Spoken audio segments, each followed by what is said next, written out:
বিসমিল্লাহির রহমানির রহিম। বইয়ের নাম চরিত্র গঠনের মৌলিক উপাদান।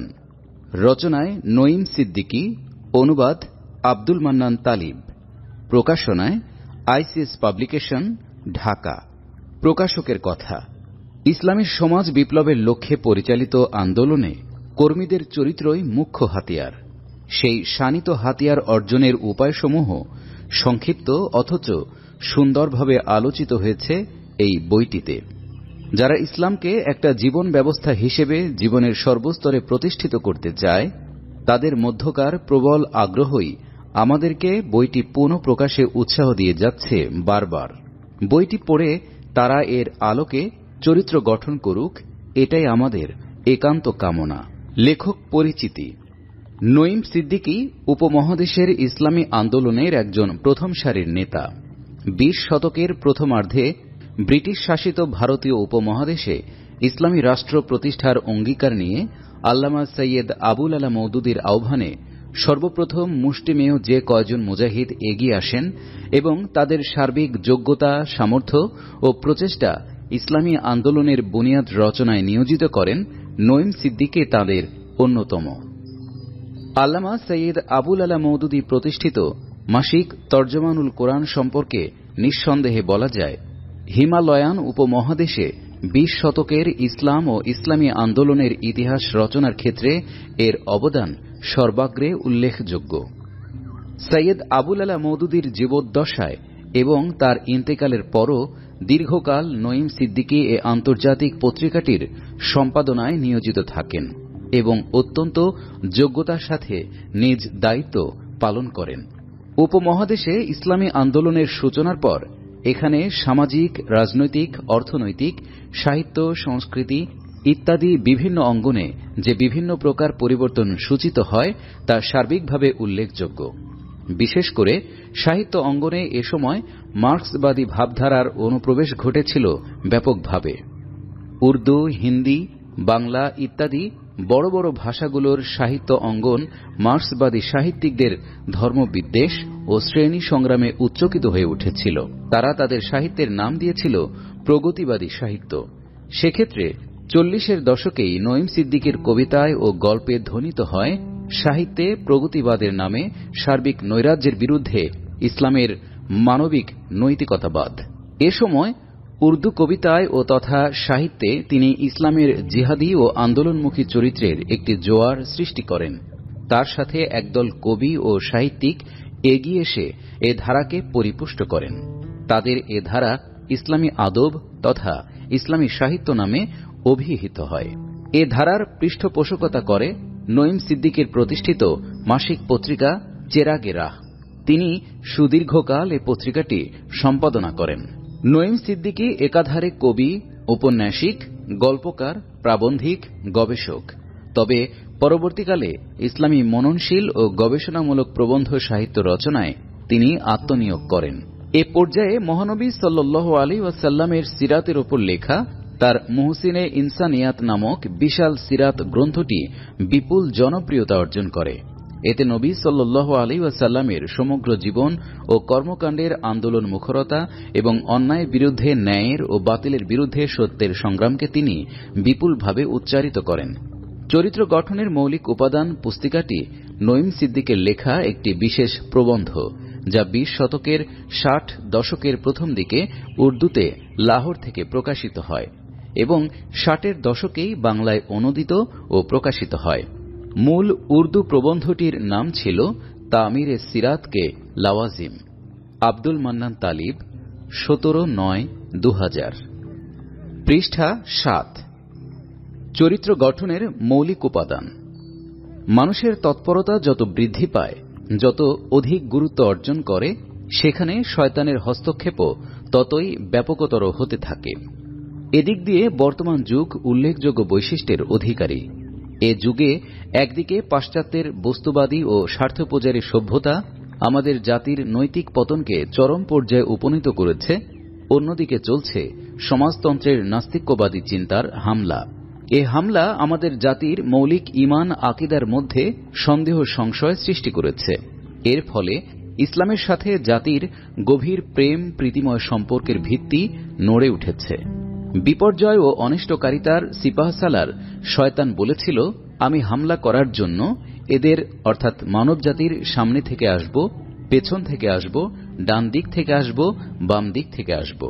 এ অবস্থায় আমাদের অনেক কল্যাণকামী বন্ধু দুনিয়ার ঝামেলা থেকে সরে এসে সংসারের একান্তে বসে কেবল নিজের মুসলমানিত্বটুকু বজায় রাখার জন্য প্রচেষ্টা চালাবার উপদেশ দান করে থাকেন।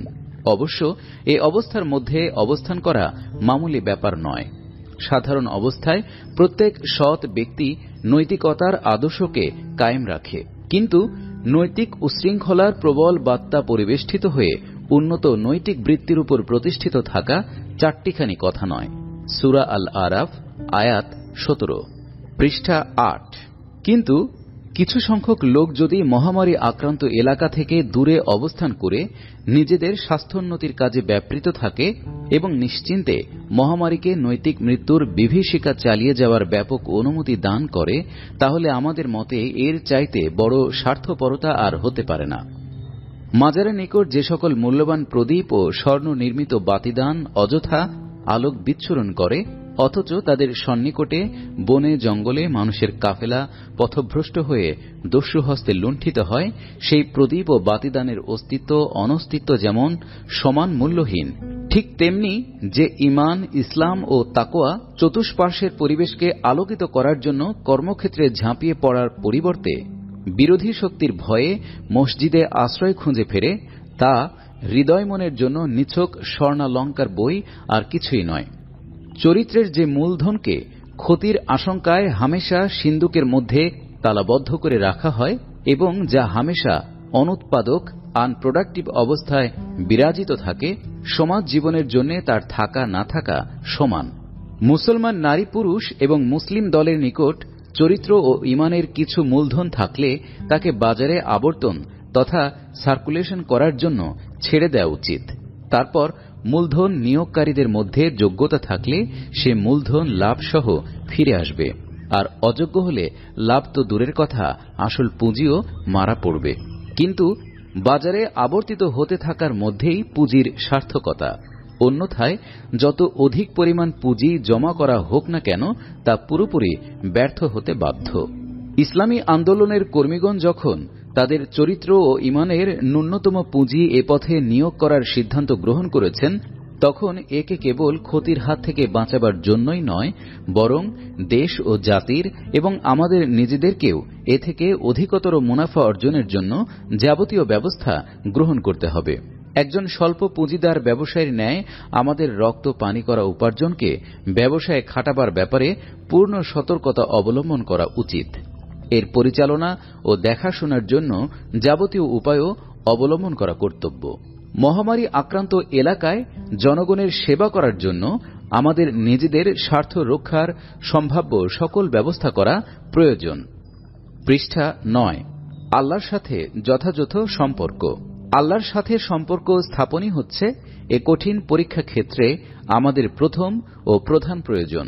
এ সম্পর্ক তার প্রত্যাশিত সর্বনিম্নমানের নিচে নেমে আসলে আমাদের সমস্ত প্রচেষ্টা ও তৎপরতা দুনিয়াদারির রঙে রঙিন হয়ে উঠবে এবং শয়তানের জন্য আমাদের হৃদয় মনের সমস্ত দুয়ার খুলে যেতে পারে। অতঃপর গুনাহের সৈন্যদের বিবেকের দুর্গাভ্যন্তরে প্রবেশের পথে আর কোনো বাধা থাকে না। আল্লাহর সাথে সম্পর্ককে প্রতিষ্ঠিত রাখার এবং তাকে ভবিষ্যৎ বিভিন্ন পর্যায়ের প্রয়োজন অনুযায়ী তরক্কি দেবার জন্য কমপক্ষে নিম্নলিখিত বিষয়সমূহের প্রতি অধিক দৃষ্টিদান অপরিহার্য। 1.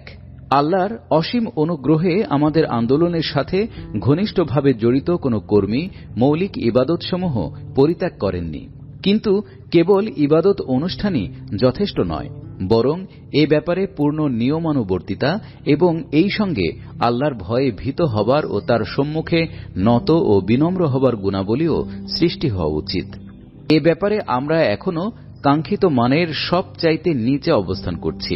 এটা এমন একটি দুর্বলতা যে এর উপস্থিতিতে যদি আমরা বড় বড় সংগ্রামে ঝাঁপিয়ে পড়ি, বলা বাহুল্য যে জীবন সংগ্রাম থেকে আমরা আলাদা থাকতে পারি না, তাহলে আমাদেরকে মারাত্মক ক্ষতির সম্মুখীন হতে হবে। আল্লাহ তাআলা নামাজ, রোজা, হজ ও যাকাত অনুষ্ঠানের জন্য যে সকল বিধিবিধান দান করেছেন এবং এগুলোর মাধ্যমে যে সকল অবস্থা সৃষ্টির প্রত্যাশা করেন, কুরআন ও হাদিসের সাহায্যে আমাদের সহযোগীদের সেগুলো অবগত হওয়া, অতঃপর সেসব যথাযথভাবে সম্পাদনের ব্যবস্থা করা উচিত। বিশেষ করে নামাজ আদায়ের ব্যাপারে সময়ের প্রতি কঠোর দৃষ্টি রাখা প্রয়োজন। জামাতের সাথে নামাজ আদায়ের লোভ যদি উত্তরোত্তর বৃদ্ধি না হয়, তাহলে নামাজে আল্লাহ ভীতি, নতি ও বিনম্র ভাব সৃষ্টি হওয়া কঠিন। এ কথাও মনে রাখা দরকার যে ইবাদতের সাথে সাথে আত্মবিচারে অভ্যস্ত না হলে ইবাদতের মধ্যে প্রাণ সঞ্চার সম্ভব নয়। আত্মবিচারের অনুপস্থিতিতে ইবাদতের বাইরের কাঠামো যতই পূর্ণাঙ্গ হোক না কেন, তা অন্তঃসার শূন্যই থেকে যায়। পৃষ্ঠা 10। 2. আল্লাহর সাথে সম্পর্কের বিকাশ ও পরিপুষ্টি সাধনের জন্য কুরআন ও হাদিস সরাসরি অধ্যয়ন করা উচিত। কুরআন ও হাদিসে আল্লাহ ও তার রাসূল সাল্লাল্লাহু আলাইহি ওয়াসাল্লাম বর্ণিত শিক্ষার উপর যে দলের সমগ্র প্রচেষ্টা তৎপরতা নির্ভরশীল, সে দলের কর্মীগণ যদি প্রত্যহ ঈমান ও জ্ঞানের ওই উৎসদয়ে অবগাহন করার চেষ্টা না করেন, তাহলে যে কোনো মুহূর্তে তাদের বিপথে পরিচালিত হবার সম্ভাবনা আছে। আধুনিক যুগের জনপ্রিয় জাহিলিয়াত সমূহের যে সকল অন্ধকার গলিপথ আমাদের অতিক্রম করতে হবে এবং সাহিত্য শিল্পজ্ঞানের অস্ত্রে সজ্জিত হয়ে বিপদ সংকুল বনপথে যে সকল দস্যু দলের বুজ্জ ভেদ করে আমাদের অগ্রসর হতে হবে, তার পরিপ্রেক্ষিতে একথা নিঃসন্দেহে বলা যায় যে দ্বীনি শিক্ষা ও জ্ঞানের প্রদীপ হাতে না নিয়ে আত্মবিশ্বাসের সাথে এক ফার্লং পথও অতিক্রম করা সম্ভবপর নয়।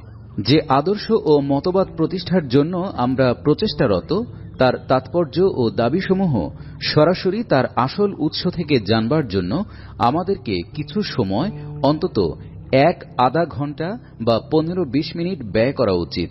খুব বেশি সম্ভব না হলেও প্রত্যহ যদি মাত্র একটি আয়াত ও একটি হাদিস পাঠ করি, তার অর্থ পুরোপুরি অনুধাবন করে বাস্তব জীবনে তাকে কার্যকরী করতে প্রয়াস পাই, তাহলে ইনশাআল্লাহ হকের এই ঔষধগুলো পরিমাণের স্বল্পতা সত্ত্বেও তাদের ধারাবাহিকতার কারণে আমাদেরকে আদর্শ বিরোধী পরিবেশের বিষ বাষ্প থেকে রক্ষা করবে।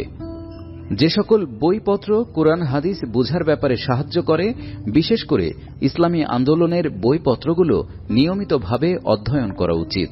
অনেক কর্মী কিছু কিছু বইপত্র অধ্যয়ন করে একেবারে নিশ্চিত হয়ে গেছেন এবং আর বেশি অধ্যয়ন করার তাগিদ অনুভব করছেন না।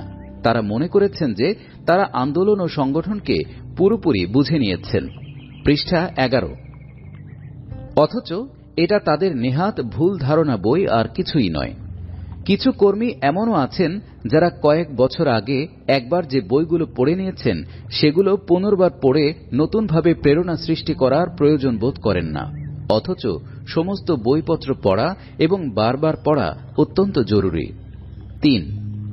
আল্লাহর সাথে সম্পর্ককে সুদৃঢ় করার উদ্দেশ্যে নফল ইবাদতের উপর যথাসম্ভব গুরুত্বারোপ করা প্রতিটি যুগের ইসলামী আন্দোলনের কর্মীদের জন্য অপরিহার্য বিবেচিত হয়ে এসেছে। নফল ইবাদত নিয়মিতভাবে করা এবং এ ব্যাপারে বিশেষ করে গোপনীয়তা রক্ষা করা প্রয়োজন। নফল ইবাদতের মধ্যে নফল নামাজ, বিশেষ করে তাহাজ্জুদ নামাজের স্থান অতি উচ্চে। তাহাজ্জুদ নামাজ ইসলামী আন্দোলনের সৈন্যদের জন্য কঠিন পর্যায় অতিক্রমে সর্বোত্তম সহায়কে পরিণত হয়। নফল ইবাদতের মধ্যে দ্বিতীয় স্থান হচ্ছে নফল রোজার। আল্লাহর সাথে সম্পর্ক সুদৃঢ় করার জন্য এটি উত্তম উপায়।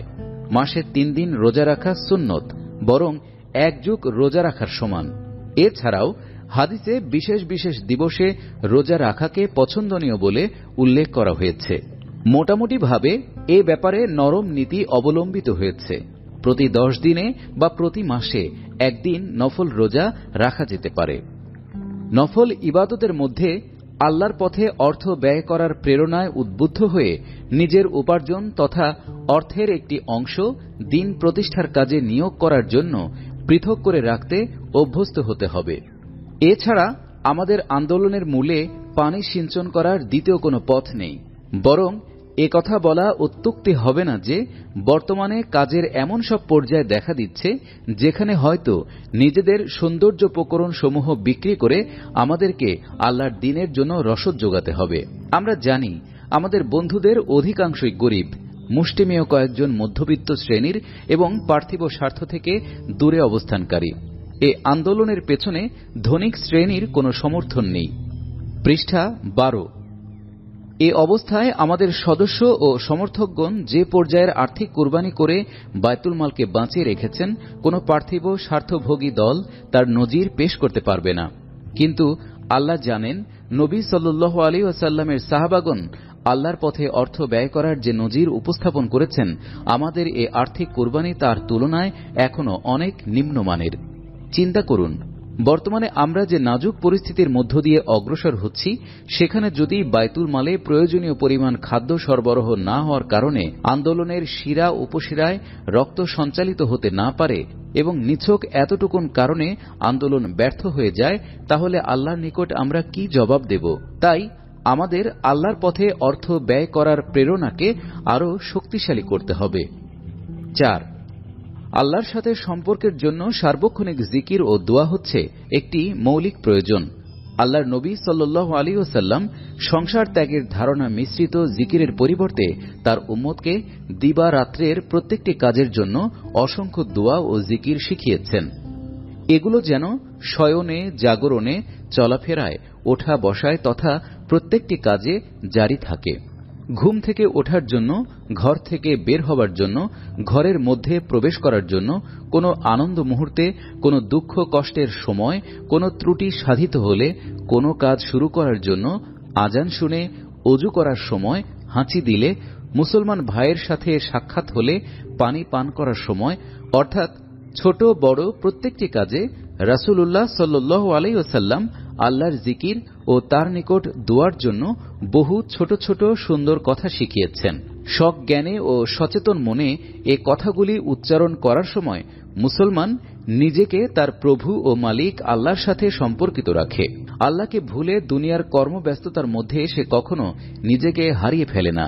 জিকির ও দোয়ায় তার জীবন ভরপুর হয়ে ওঠে। পৃষ্ঠা 13।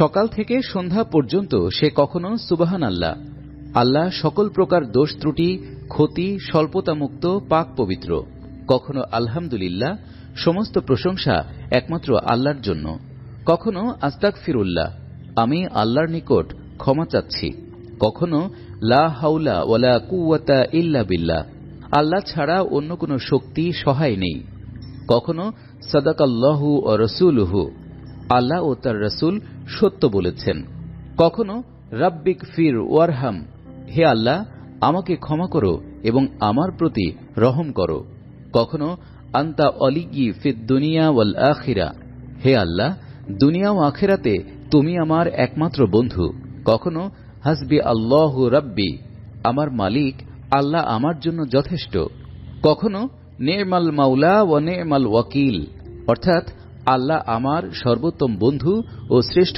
সহায় বলতে থাকে এবং তা আন্তরিক প্রেরণায় উদ্বুদ্ধ হয়ে বলতে থাকে।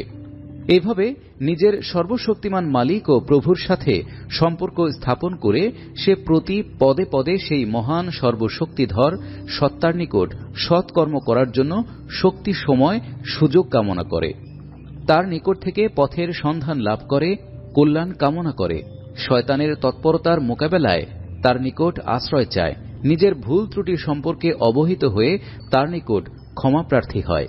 এমনিভাবে তার সমগ্র জীবন জিকির, কল্যাণ ও ন্যায় নিষ্ঠতায় পরিপূর্ণ হয়ে ওঠে। জিকির ও দোয়াগুলোর আরবি রূপ: সুবহানাল্লাহ, আলহামদুলিল্লাহ, আস্তাগফিরুল্লাহ, লা হাওলা ওয়ালা কুওয়াতা ইল্লা বিল্লাহ, সাদাকাল্লাহু ওয়া রাসূলুহু, রব্বিগফির ওয়ারহাম, আনতা ওয়ালিয়্যি ফিদ দুনিয়া ওয়াল আখিরা, হাসবি আল্লাহু রাব্বি, নি'মাল মাওলা ওয়া নি'মাল ওয়াকিল। পৃষ্ঠা 14। আমাদের প্রত্যেক কর্মীর জন্য এ ধরনের সচেতন মনে সার্বক্ষণিক জিকিরে অভ্যস্ত হওয়া অত্যন্ত প্রয়োজন।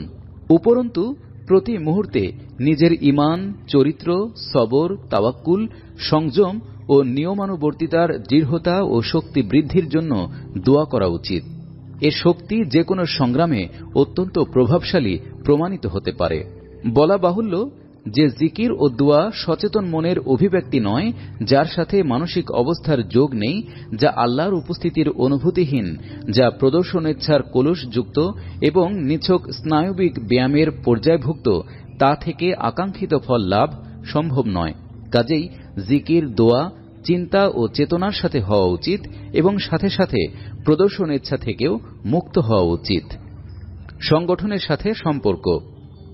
কোন দলের সাংগঠনিক ব্যবস্থা যদি ঢিলে থাকে এবং এ অবস্থায় সে কোনো বিরাট অভিযানে অংশগ্রহণ করে, তাহলে তার অবস্থা হয় ঠিক এমন একটি মোটর গাড়ির ন্যায়, যার কল কবজাগুলো ভালোভাবে আঁটা হয়নি, অথচ ড্রাইভার এ গাড়ি নিয়ে পার্বত্য পথ অতিক্রম করার জন্য বের হয় এবং পদে পদে অসুবিধার সম্মুখীন হয়, এমনকি গাড়ির মেশিন একেবারে অচল হয়ে পড়ে। সংগঠন প্রত্যেক দলের একটি স্বাভাবিক প্রয়োজন, কিন্তু আমাদের নিকট তা কেবল একটি স্বাভাবিক প্রয়োজনই নয়, বরং আমাদের দিনদারি, নৈতিকতা, আল্লাহর ইবাদত, রাসূলের আনুগত্যেরই মূর্ত প্রকাশ। সাংগঠনিক দুর্বলতা কাজের পথে নানান অসুবিধার সৃষ্টি করে, তাই বিভিন্ন দল এই দুর্বলতা দূর করার জন্য চেষ্টা করে, কিন্তু আমরা মনে করি যে এটা আমাদের পরকালীন ক্ষতির কারণ হবে। এ উদ্দেশ্যে আমরা একে হামেশা পরিত্যাজ্য মনে করি। তাই সংগঠন শৃঙ্খলাকে মজবুত করা এবং প্রত্যেক সহযোগীকে এর প্রহরায় নিযুক্ত হওয়া নিজের দায়িত্ব মনে করা অপরিহার্য। সংগঠন সম্পর্কে এখানে কতিপয় গুরুত্বপূর্ণ বিষয়ের অবতারণা করছি। পৃষ্ঠা 15। 1. আদেশ ও আনুগত্যের ভারসাম্য সংগঠনের মেরুদণ্ড। এই ভারসাম্য ছাড়া আদতে সংগঠনের অস্তিত্বই অর্থহীন। এজন্যই এই আদেশ আনুগত্যের ভারসাম্য নষ্ট করা গুনাহ করার শামিল, অর্থাৎ এটা হচ্ছে আল্লাহ ও রাসূল সাল্লাল্লাহু আলাইহি ওয়াসাল্লামের নাফরমানি। এই অপরাধ অনুষ্ঠানের পর মানুষ দুনিয়া ও আখিরাতে সাফল্য লাভ করতে পারে না। কোরআনের দাবি হচ্ছে আতিউল্লাহ ওয়া আতিউর রাসূলা ওয়া উলিল আমরি মিনকুম, অর্থাৎ আল্লাহর আনুগত্য করো, রাসূলের আনুগত্য করো এবং আনুগত্য করো তোমাদের মধ্য থেকে কর্তৃত্বশীলদের। সূরা নিসা আয়াত 58। মনে রাখবেন, এর তিনটি আনুগত্য হচ্ছে ওয়াজিব। এর মধ্য থেকে কোনো একটির আনুগত্য পরিহার করলে মুসলমান ক্ষতির সম্মুখীন হয়। রাসূলুল্লাহ সাল্লাল্লাহু আলাইহি ওয়াসাল্লাম নিজেই বলেছেন, যে ব্যক্তি আমার আনুগত্য করে সে আল্লাহর আনুগত্য করে, এবং যে আমার নাফরমানি করে সে আল্লাহর নাফরমানি করে। আর যে আমার অর্থাৎ রাসূলের নিযুক্ত অথবা তার অনুগতকারী আমিরের আনুগত্য করে সে আমার আনুগত্য করে, এবং যে আমার আমিরের নাফরমানি করে সে আমার নাফরমানি করে। হযরত আবু হুরায়রা রাদিয়াল্লাহু তাআলা আনহুর একটি বাণী এ কথাটিকে আরো সুস্পষ্ট করে। তিনি বলেছেন, এ কথা সন্দেহাতীত সত্য যে নেতৃবৃন্দের আনুগত্য আল্লাহর আনুগত্য এবং তাদের নাফরমানি আল্লাহর নাফরমানির নামান্তর। এই প্রসঙ্গে হাদিসের পুস্তকসমূহে চূড়ান্ত নির্দেশ সম্বলিত অসংখ্য হাদিস বর্ণিত হয়েছে। এই হাদিসগুলোর বক্তব্য হচ্ছে এই যে, ইসলামী রাষ্ট্র পরিচালনা বা দিন প্রতিষ্ঠার সংগ্রামের জন্য ইসলামী আইন ও সংবিধানের ভিত্তিতে প্রতিষ্ঠিত সংগঠনের যে সকল লোককে ইসলামী নেতৃত্বের বিশিষ্ট গুণাবলীর পরিপ্রেক্ষিতে উন্নত মানের এলেম ও তাকওয়ার অধিকারী হবার কারণে নেতৃত্বের পদে নির্বাচন করা হয়, সৎ কর্মসমূহে তাদের আনুগত্য করা শরীয়তের অত্যধিক গুরুত্বপূর্ণ ফরজ ও ওয়াজিব সমূহের অন্তর্ভুক্ত। পৃষ্ঠা 16। এজন্য রাসূলুল্লাহ সাল্লাল্লাহু আলাইহি ওয়াসাল্লাম দ্ব্যর্থহীন কণ্ঠে ঘোষণা করেছেন যে, নাক কাটা হাবশিকেও যদি নেতৃত্বের পদে সমাসীন করা হয়, তাহলে তার চেহারা সুরত, তার বংশ গোত্রগত মর্যাদা, তার আচার ব্যবহার, রীতিনীতি, তার রুচি, অনুভূতি ও আবেগ যতই পৃথক ও বিশিষ্ট হোক না কেন, এবং এজন্য তা কোনো ব্যক্তির নিকট চরম অপ্রিয় হলেও তার পূর্ণ আনুগত্য অপরিহার্য। রাসূলুল্লাহ সাল্লাল্লাহু আলাইহি ওয়াসাল্লাম এ কথাও বলেছেন যে, আমিরের আনুগত্যের এই দাবিকে যারা অস্বীকার করবে তারা বিপুল তাকওয়ার অধিকারী হলেও আখিরাতে তাদের সাফল্যের কোনো সম্ভাবনা নেই। তিনি বলেছেন, যে ব্যক্তি আমিরের আনুগত্য থেকে মুখ ফিরিয়ে নেবে সে কিয়ামতের দিন আল্লাহর সাথে এমন অবস্থায় সাক্ষাৎ করবে যখন নিজেকে ন্যায়সঙ্গত প্রমাণ করার জন্য তার নিকট কোনো দলিল প্রমাণ থাকবে না। এই সংক্ষিপ্ত আলোচনা থেকে কথা আন্দাজ করা যেতে পারে যে ইসলামী দল ও সংগঠনের পরিচালক ও নেতৃবৃন্দ সাধারণ দুনিয়াপরস্ত রাজনৈতিক দলসমূহের সভাপতি, সহসভাপতি ও তাদের উপদেষ্টাগণের সমপর্যায়ভুক্ত নন, বরং এখানে পরিচালক বৃন্দ ও কেন্দ্রীয় কার্যকরী পরিষদের সদস্যগণ একটি বিশেষ দ্বীনী শরীয়ত ভিত্তিক মর্যাদার অধিকারী হন। তাদের অধিকার ও কর্তব্যসমূহ সাময়িক সুযোগ সুবিধার ভিত্তিতে নয়, বরং দ্বীন ও শরীয়তের ভিত্তিতে নির্ধারিত হয়। এ কারণে তাদের আনুগত্যের ব্যাপারটি ঠিক সাধারণ রাজনৈতিক দলসমূহের নেতৃবৃন্দের আনুগত্যের সমপর্যায়ভুক্ত নয়। যতক্ষণ নেতৃবৃন্দ কোরআন ও সুন্নাহর পথ থেকে প্রকাশ্যভাবে সরে না দাঁড়ান, ততক্ষণ তাদের নির্দেশ লঙ্ঘন করা অথবা সানন্দে ও সাগ্রহে তাদের আনুগত্য করার পরিবর্তে অসন্তুষ্ট চিত্তে আনুগত্য করা অথবা তাদের কল্যাণ কামনার পরিবর্তে তাদের প্রতি হিংসা বিদ্বেষ করা, তাদের বিরুদ্ধে ষড়যন্ত্র করা, তাদের গীবত করা, তাদের বিরুদ্ধে অসন্তোষ সৃষ্টি করা, তাদেরকে যথার্থ অবস্থা ও ঘটনাবলী সম্পর্কে অবগত না করা, সঠিক পথে চলার জন্য নির্ভুল পরামর্শ দানের ব্যাপারে কার্পণ্য করা এবং তাদের গোপন কথাসমূহ প্রকাশ করে বেড়ানো কবিরা গুনাহের অন্তর্ভুক্ত হবে। এগুলো এমন পর্যায়ের কবিরা গুনাহ যে এগুলোর কারণে ইবাদত বন্দিগি, অনুষ্ঠান ও সাধারণ চরিত্র সংশোধন সত্ত্বেও মানুষের আখিরাত বিনষ্ট হতে পারে। এই ভয়াবহ অবস্থা মানুষকে মুনাফিকের পর্যায়ে নামিয়ে দিতে পারে। তাই ইসলামী দল ও সংগঠনের মধ্যে অবস্থানকারীদের আনুগত্যের ব্যাপারে অত্যন্ত সতর্ক হতে হবে। পৃষ্ঠা 17। 2. ইসলাম অবশ্য কখনো অন্ধ আনুগত্যের দাবি করেনি, বরং সে কেবল সৎকর্মের ক্ষেত্রে আনুগত্য চেয়েছে। সৎকর্মের সীমার বাইরে তার নির্দেশ হচ্ছে وَلَا تَعَاوَنُوا عَلَى الْإِثْمِ وَالْعُدْوَانِ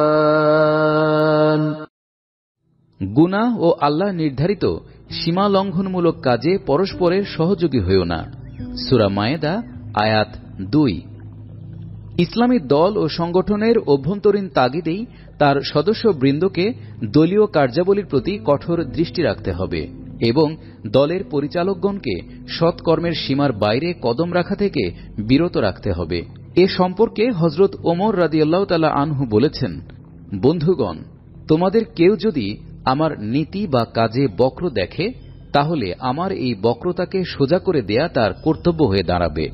এই প্রসঙ্গে কোনো খুঁটিনাটি ব্যাপারে মতবিরোধ দেখা দিলে তা দূর করার জন্য তাকে পেশ করার, সে সম্পর্কে আলোচনা করার এবং সন্তোষজনক প্রত্যুত্তর না পেলে তার উপর অবিচল থাকার শরীয়ত ভিত্তিক অধিকারও দলের সদস্যবর্গের আছে। কিন্তু পরিচালক বৃন্দের পক্ষ থেকে যে সিদ্ধান্ত কার্যকরী হয়, একমাত্র তারই আনুগত্য করতে হবে। পৃষ্ঠা 18। আমার মতের বিরুদ্ধে সিদ্ধান্ত গৃহীত হল কেন এবং আমি যে দৃষ্টিতে অবস্থা পর্যবেক্ষণ করি সে দৃষ্টিতে অবস্থা পর্যবেক্ষণ করা হয়নি, নিছক এতটুকু কারণে আনুগত্য অস্বীকার করা যেতে পারে না। আনুগত্যের শৃঙ্খলা একমাত্র তখনই ছিন্ন করা যেতে পারে যখন রাসূলুল্লাহ সাল্লাল্লাহু আলাইহি ওয়াসাল্লামের ভাষায় ইসলামের পথ ছেড়ে পরিষ্কারভাবে অন্য পথ অবলম্বিত হয়। দায়িত্বশীল ব্যক্তিদেরকে হক পথে রাখার জন্য তাদের সমালোচনা করাও কর্মীদের একটি মৌলিক অধিকার, কিন্তু অন্যান্য দলে সন্দেহ ও সংশয়ের ভিত্তিতে সমালোচনা করার নীতি স্বীকৃত হলেও ইসলামী দলের জন্য এ নীতি অনইসলামিক বলে বিবেচিত হয়। ইসলামী দলের সমালোচনা হয় সুধারণার ভিত্তিতে। এখানে আপত্তি ও অভিযোগের পরিবর্তে কল্যাণকামিতা ও সৎ পরামর্শের সুর ধ্বনিত হয়। ইসলামী জামাতের সাথে সমালোচনায় কেবল এমন পদ্ধতিই খাপ খেতে পারে যেখানে সমালোচকের মনে কোনো প্রকার তিক্ত ভাব থাকে না এবং শ্রোতার মনেও সমালোচনা বিরক্তি উৎপাদন করে না, যেখানে সমালোচনার সাথে কোনো প্রতিশোধ স্পৃহা শামিল থাকে না এবং যেখানে নিজের কথাকে স্বীকার করিয়ে নেবার জিদের প্রভাব থাকে না এবং সমালোচনা গ্রহণ না করার ফলে সমালোচক দুঃখিত বা বিরক্ত হয় না। উপরন্তু ইসলামী দলের সমালোচনা হয় মুখোমুখি, সামনাসামনি, পেছনে গিয়ে বা অন্তরালে থেকে কারুর সমালোচনা হয় না। পেছনে কিছু বললে তা সমালোচনা নয়, গীবত হয়। গীবত ইসলামী দলের প্রতি পয়লা নম্বরের অনিষ্টকারিতার পরিচালক, অথচ সমালোচনা তার সর্বোত্তম কল্যাণ কামনার পরিচয় বহন করে। এ দুয়ের মধ্যে আসমান জমিন তফাত। আমাদের সংগঠনের প্রকৃতি হচ্ছে এই যে এখানে দায়িত্বশীলদের যত অধিক দ্ব্যর্থহীন সমালোচনা হয় ততই তা আন্দোলনের জন্য কল্যাণকর হয়।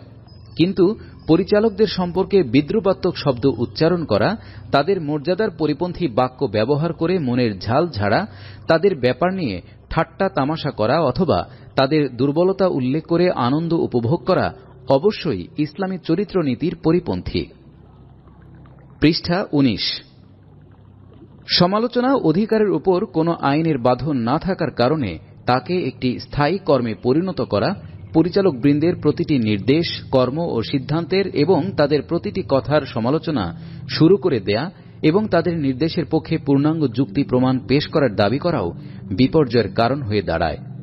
সমালোচনা অধিকারের উপর কোনো আইনের বাঁধন না থাকার কারণে তাকে একটি স্থায়ী কর্মে পরিণত করা, পরিচালকবৃন্দের প্রতিটি নির্দেশ, কর্ম ও সিদ্ধান্তের এবং তাদের প্রতিটি কথার সমালোচনা শুরু করে দেয়া এবং তাদের নির্দেশের পক্ষে পূর্ণাঙ্গ যুক্তি প্রমাণ পেশ করার দাবি করাও বিপর্যয়ের কারণ হয়ে দাঁড়ায়।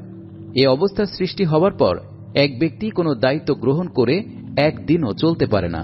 অতঃপর দায়িত্বশীল ব্যক্তিরা দলের সাধারণ সদস্যদের সম্মুখে বসে কেবল জবাবদিহি করতে থাকবে এবং তাদের আস্থা পুনর্বহাল করার জন্য নিজেদের প্রতিটি বাক্য ও কর্মের বিস্তারিত ব্যাখ্যা করে তাদেরকে বোঝাতে থাকবে যে এর মধ্যে অভিযোগ করার মতো তেমন কোনো বিষয় নেই।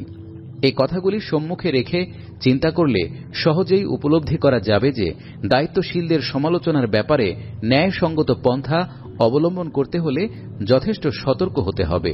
আর এ ব্যাপারে সতর্ক না হলে সমালোচনার অধিকারকে অন্যায়ভাবে ব্যবহার করে কর্মীরা সংগঠনের জন্য মারাত্মক ক্ষতিতে পরিণত করতে পারেন এবং এর ফলে তাদের নিজেদের পরিণামও হতে পারে অত্যন্ত ভয়াবহ। অন্যায় সমালোচনার একটি বড় আলামত হচ্ছে এই যে তা আনুগত্যের পথে বাধা সৃষ্টি করে। কোনো ব্যক্তি এ পথে পা বাড়াবার পর প্রকাশ্য অন্যায় আচরণে লিপ্ত হয়। কাজেই আনুগত্য ও সমালোচনার পৃথক পৃথক সীমানা রয়েছে এবং নিজেদের সীমানার মধ্যেই তাদের অবস্থান করা উচিত। আল্লাহর নাফরমানি ছাড়া আর কোনো বস্তু আনুগত্যকে খতম করতে পারে না। 3. ব্যক্তির পরিবর্তনের কারণে আনুগত্য ব্যবস্থাকে মেনে চলার ক্ষেত্রে কোনো প্রকার পরিবর্তন আসতে পারে না। হতে পারে কোনো আন্দোলনের ব্যাপকতর অবস্থায় দায়িত্ব গ্রহণকারী একটি বড় দলের ব্যক্তিবর্গের মধ্যে কতক উচ্চমানের, কতক নিম্নমানের, কারুর জ্ঞান অধিক, কারুর তাকওয়া অধিক, কেউ বর্তমান যুগের বিশেষ বিষয়সমূহে অধিক পারদর্শী, কেউ প্রথম যুগের অবস্থা সম্পর্কে গভীর জ্ঞান রাখেন, কেউ নির্দেশনাবলীর বাহ্যিক বিষয়সমূহ সম্পর্কে অধিক অবগত, আবার কেউ নির্দেশনাবলীর অভ্যন্তরীণ তত্ত্বজ্ঞানের অধিকারী। কারো নিকট আন্দোলনের একটি দিক অধিক গুরুত্বপূর্ণ, আবার কারো নিকট অন্য একটি দিক গুরুত্বের অধিকারী।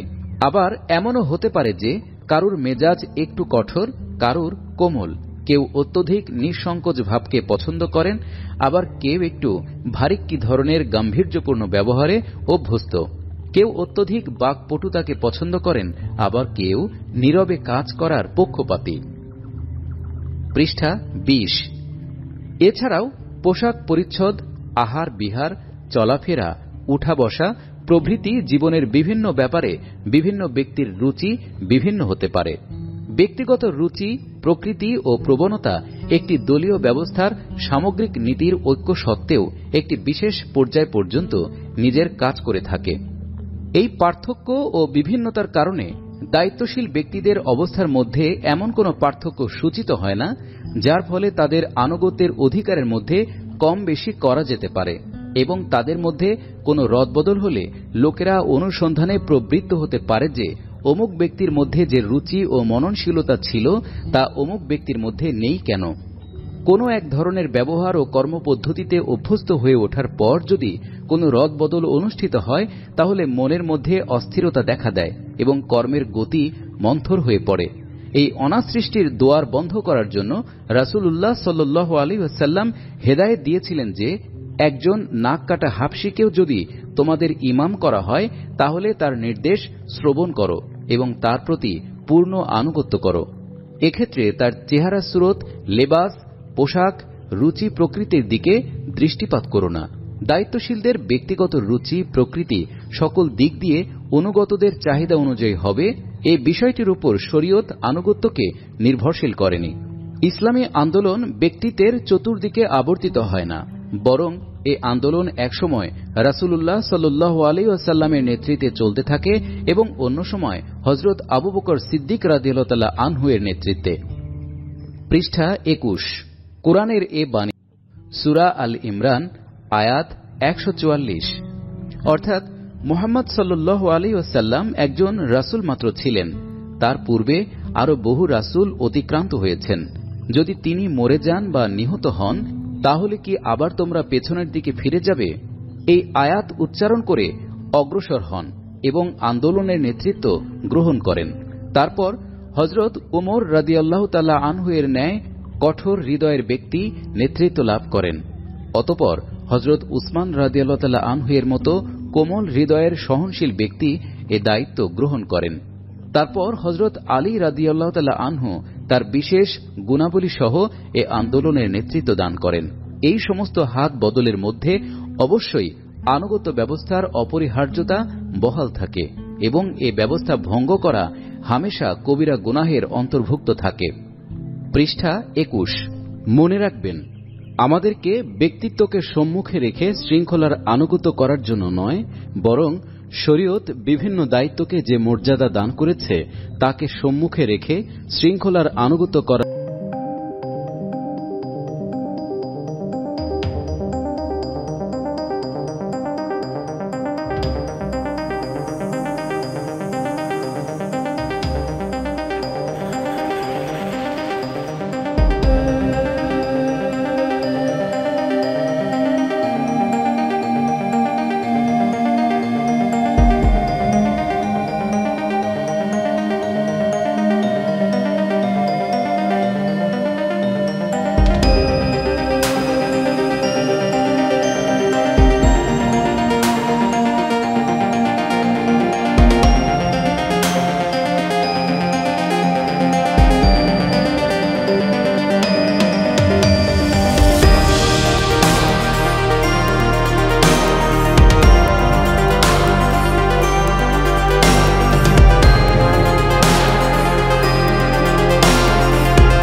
প্রভৃতি গভীরভাবে নিরীক্ষণ করার সুযোগ পান।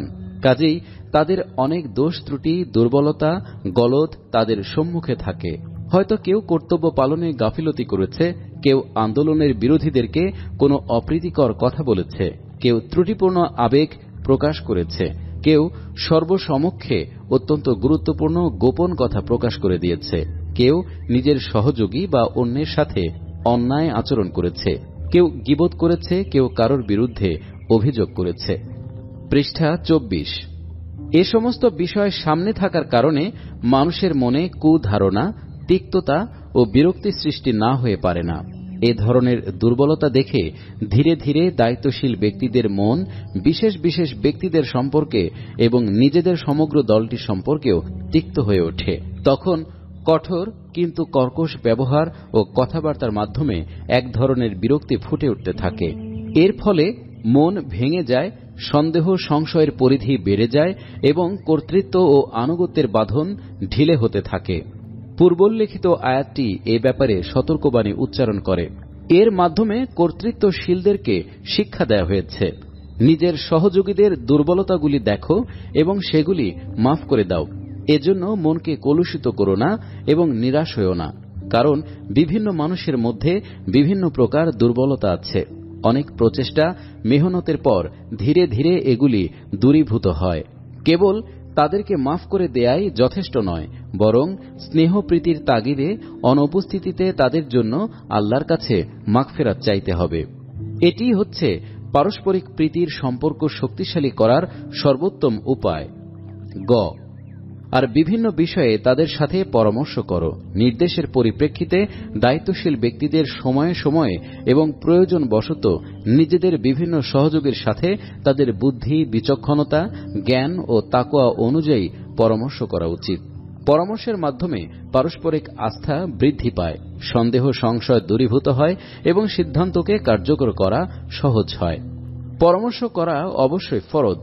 যে ব্যাপারে যে সহযোগী সঠিক পরামর্শ দেওয়ার যোগ্যতা রাখে সে ব্যাপারে তার সাথে পরামর্শ করাই হচ্ছে আল্লাহর নির্দেশ।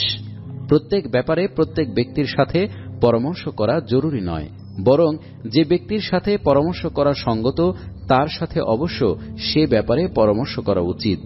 অনেক সময় বিশেষ ব্যক্তিদের সাথে, অনেক সময় কেবল নির্বাচিত কার্যকরী পরিষদের সাথে, আবার অনেক সময় সাধারণ সদস্য ও সহযোগীদের সাথে পরামর্শ করা, অতঃপর তাদের মতামত সম্পর্কে চিন্তা ও বিচার বিশ্লেষণ করা দ্বীনকে প্রতিষ্ঠিত করার প্রচেষ্টা ও সংগ্রামকে শক্তিশালী করে।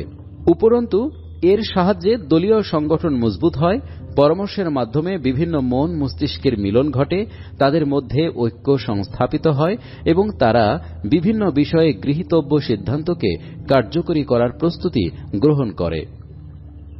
পৃষ্ঠা 25। ঘ। কর্তৃত্বশীলদের জন্য আল্লাহ তাআলা এই আয়াতের মধ্যে যে সর্বশেষ নির্দেশ দিয়েছেন তা হচ্ছে এই যে, প্রয়োজনীয় পরামর্শের পর যখন কোনো বিষয়ে স্থির সিদ্ধান্ত গৃহীত হয় তখন একাগ্র চিত্তে তার উপর দৃঢ়ভাবে প্রতিষ্ঠিত থাকা উচিত। একটি দলের দায়িত্বশীলদের প্রতিদিনকার বিভিন্ন বিক্ষিপ্ত বিষয়ে সিদ্ধান্ত গৃহীত হবার পরও মতবিরোধের সম্মুখীন হতে হয় এবং অনবরত নতুন নতুন মতামত তাদের সম্মুখে আসতে থাকে। কিন্তু স্থিরীকৃত বিষয়ে যদি বরাবর রদবদল করা হয় তাহলে সে ব্যাপারে সাফল্যের সাথে কোনো একটি দিকে অগ্রসর হওয়া সম্ভব নয়, বরং উল্টা দায়িত্বশীলদের মনে ইতস্তত ও চিন্তার নৈরাজ্য সৃষ্টি হয়। এর ফলে দলের সামগ্রিক নীতিও স্থায়ী অস্থিরতার শিকার হয়। এ সমস্ত কারণে যথারীতি একটি পরিণতিতে পৌঁছে যাবার পর আল্লাহ তাআলা পরামর্শ দানকারী ব্যক্তিদেরকে স্থিরীকৃত বিষয়সমূহ মেনে নিয়ে নিজেদের বাস্তব দায়িত্ব পালনে উদ্বুদ্ধ করতে চেয়েছেন। 5. কর্তৃত্ব ও আনুগত্য সম্পর্কে আরও বক্তব্য হচ্ছে এই যে, ক. বিভিন্ন দায়িত্বশীল ব্যক্তির পক্ষ থেকে যে সমস্ত সার্কুলার ও নির্দেশনামা জারি করা হয় সাধারণত সেগুলির আনুগত্যের ব্যাপারে শরীয়ত নির্ধারিত অপরিহার্যতার অনুভূতি কিছুটা দুর্বল। এই সার্কুলার ও নির্দেশগুলিকে সম্ভবত অফিস আদালতের মামুলি সার্কুলার মনে করা হয়, অথচ যখনই কোনো সার্কুলার জারি করা হয় তার অবস্থা হয় ঠিক আমর বিল মারুফ অর্থাৎ সৎ কর্মের আদেশ দানের সমতুল্য। এ ব্যাপারে উলিল আমর অর্থাৎ কর্তৃত্বশীলদের আনুগত্যকে অপরিহার্য গণ্য করা হয়েছে। সার্কুলারগুলির প্রতিটি শব্দ সম্পর্কে ভালোভাবে চিন্তা করা উচিত এবং যে বন্দিগির প্রেরণা নিয়ে শরীয়তের সমস্ত বিধিনিষেধ পালন করা হয় সেই প্রেরণা সহকারে যথাসময়ে সেগুলিকে কার্যকর করার জন্য নিজের সমগ্র শক্তি নিয়োগ করা উচিত। পৃষ্ঠা ২৬। খ। সভায় উপস্থিতির জন্য যে সময় নির্ধারিত করা হয়, কোনো ডিউটিতে পৌঁছাবার জন্য যে সময় কাল স্থিরীকৃত হয়, অনুরূপভাবে কোনো সংবাদ বা রিপোর্ট পৌঁছাবার বা কোনো হুকুম তামিল করার জন্য যে পদ্ধতি বা সময় নির্ধারিত হয় তা যথাযথ মেনে চলার যোগ্যতা এখনো আমাদের মধ্যে সৃষ্টি হয়নি। লোকেরা এখনো এ দায়িত্ব পুরোপুরি উপলব্ধি করতে পারছে না যে তাদের প্রত্যেকেই একটি ঘূর্ণায়মান মেশিনের কল কবজার স্বরূপ এবং প্রতিটি কল কবজা যদি নির্ধারিত দায়িত্ব পালন করতে বিলম্ব করে অথবা অনিয়ম করে তাহলে সমগ্র মেশিনটাই যথাসময়ে কাজ করতে ব্যর্থ হবে। এ পঙ্গুত্ব সহ আমরা কোনো বড় অভিযানে সফল হতে পারব না। কাজেই আমাদের প্রত্যেকেরই সংগঠন মেশিনের কল কবজার ন্যায় যথানিয়মে কাজ করার জন্য নিজেদেরকে তৈরি করা উচিত। গ। কর্তৃত্ব ও শৃঙ্খলা ব্যবস্থার আনুগত্যে ত্রুটি বিচ্যুতি যে একটি গুনাহের শামিল উপরের আলোচনায় একথা সুস্পষ্ট করার চেষ্টা করা হয়েছে। এজন্য সর্বশক্তিমান আল্লাহর কাছে আমাদেরকে জবাবদিহি করতে হবে। কিন্তু মনে হয় এ ধরনের ত্রুটি সম্পর্কে কৈফিয়ত তলব করলে সহযোগীরা কিছুটা লজ্জিত হয় ঠিকই, তবে এজন্য তাদের মধ্যে সাধারণভাবে যে ধরনের গুনাহের অনুভূতি সৃষ্টি হওয়া দরকার তা হয় না।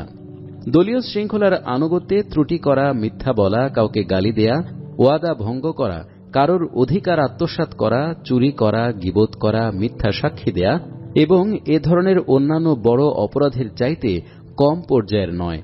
কিন্তু বড়ই আশ্চর্য ব্যাপার, ব্যক্তিগত চরিত্রের নীতিবিরোধী উপরোল্লিখিত কাজগুলি করার সঙ্গে সঙ্গেই মনে খটকা লাগে এবং আল্লাহর নিকট তওবা ও ইস্তেগফার করার প্রেরণা জাগে, অথচ দলীয় চরিত্র নীতি বিধ্বস্ত হবার পর এমন গুনাহগিরির কোনো অনুতাপের ভাব মনের মধ্যে সৃষ্টি হয় না, যার ফলে সঙ্গে সঙ্গেই তওবা ও ইস্তেগফার করে নিজের কার্যাবলী সংশোধন ও ক্ষতিপূরণ করা যেতে পারে। পৃষ্ঠা ২৭। দলীয় চরিত্রের মূল্য ব্যক্তিগত চরিত্রের চাইতে অনেক বেশি। এজন্যই দলীয় চরিত্রে দুর্বলতার প্রকাশ বৃহত্তর গুনাহ। আমাদের সহযোগীদের এ বিষয়টি অনুভব করা উচিত।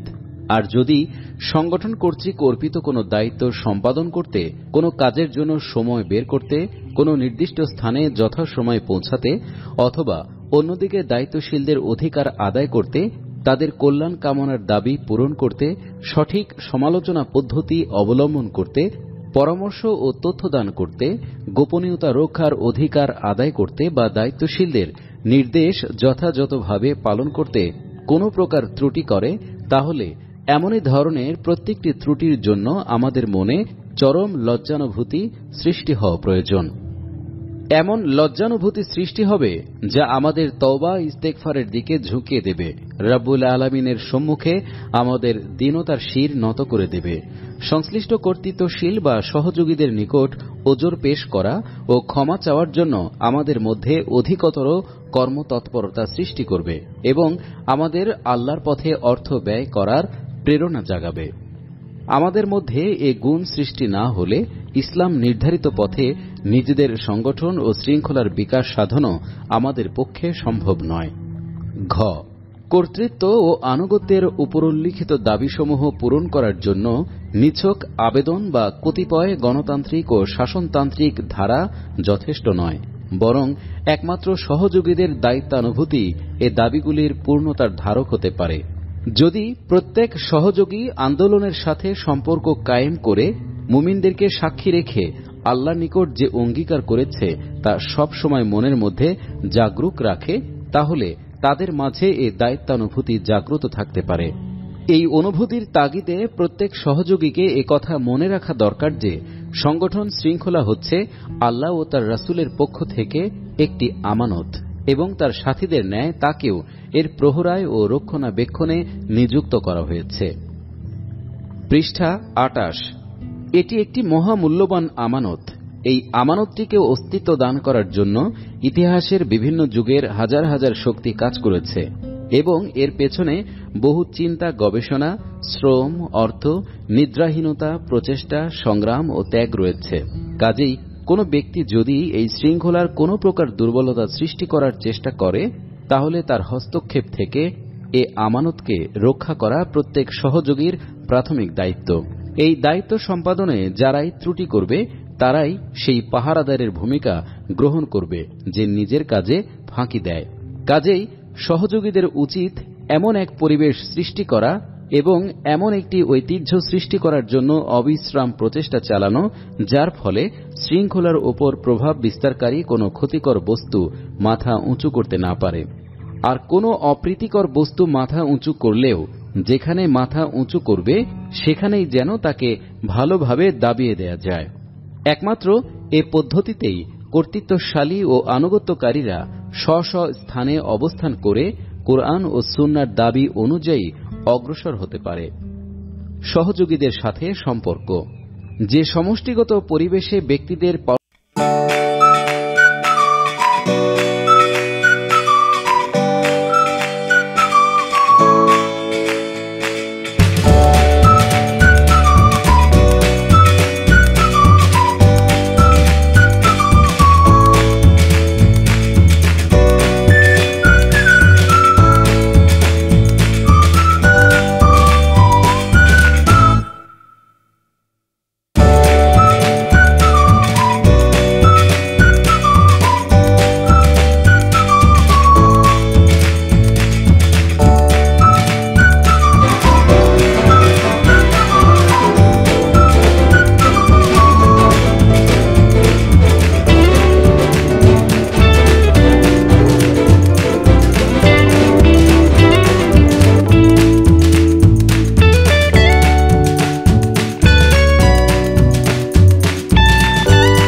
দ্বিতীয় নির্দেশ, ঈমানদারেরা পরস্পর ভাই ভাই, কাজেই নিজের ভাইদের মধ্যে সদ্ভাব প্রতিষ্ঠিত করো।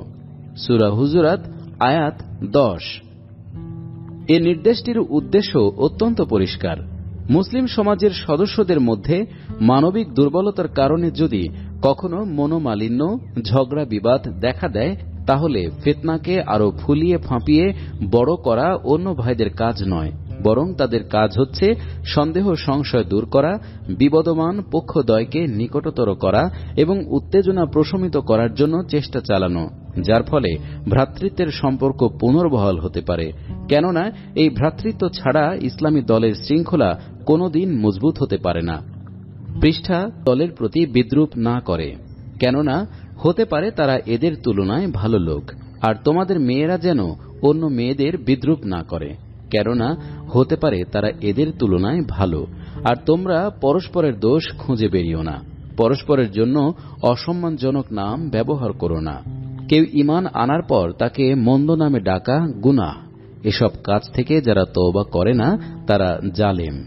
সূরা হুজুরাত আয়াত 11। এই নির্দেশের মাধ্যমে বিদ্রূপ করা, পরস্পরের দোষ খুঁজে বেড়ানো এবং অসম্মানজনক নাম ব্যবহার করা থেকে মুসলমানকে বিরত রাখা হয়েছে এবং এজন্য সতর্কবাণী শোনানো হয়েছে যে যারা এ অভ্যাস পরিত্যাগ করবে না তারা সৎ মুমিনদের দলভুক্ত হবে না, বরং হবে জালেমদের দলভুক্ত। এ দোষগুলি সমাজ দেহে ঘুণ ধরিয়ে দেয়, এই ছোট দোষগুলি মনে ভাঙন ধরায়। যে দলে ঠাট্টা, বিদ্রূপ, কটাক্ষ, মানুষকে হেয় প্রতিপন্ন করা, অসম্মান করা প্রভৃতি রোগ সৃষ্টি হয়, সে দল কখনো ঐক্য ও ভ্রাতৃত্বের উন্নততর পর্যায়ে প্রতিষ্ঠিত থাকতে পারে না।